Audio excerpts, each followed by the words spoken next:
നമ്മൾ റെയിൽവേ സ്റ്റേഷനിൽ ചെന്നാൽ അല്ല എയർപോർട്ടിൽ ചെന്നാൽ അവിടെ ഇങ്ങനെ എഴുതി വെച്ചിട്ടുണ്ടാവും പ്രയർ ഹാൾ എന്ന് എഴുതി വെച്ചിട്ടുണ്ടാവും. ദ്വാരക്കണ സ്ഥലം എന്നല്ല സംഗതി. ഇപ്പോൾ പ്രയർ എന്ന് പറഞ്ഞാൽ ദ്വാരക്ക എന്നാണ്, പക്ഷെ പ്രയർ ഹാൾ പറഞ്ഞാൽ ദ്വാരക്കണ സ്ഥലം എന്നല്ലല്ലോ, നിസ്കരിച്ചുന്ന സ്ഥലം എന്നാണ്.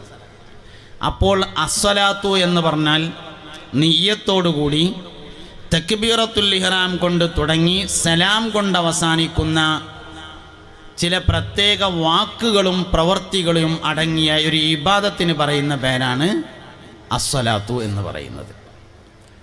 ഇത് ശ്രദ്ധിച്ചില്ലെങ്കിൽ മിസ്സാവും. പിന്നെ അതിൻ്റെ ശേഷം എന്തേപ്പാ പറഞ്ഞതെന്ന് മനസ്സിലായില്ല എന്ന് തോന്നുന്നു. ഞാൻ ഏതായാലും പറയാൻ തുടങ്ങിയ സ്ഥിതിക്ക് ഇനി അത് പറയണമല്ലോ വെച്ചിട്ട് പറയാണ് കേട്ടോ. അതുകൊണ്ട് നിങ്ങൾ ഇത് ശ്രദ്ധിക്കണം.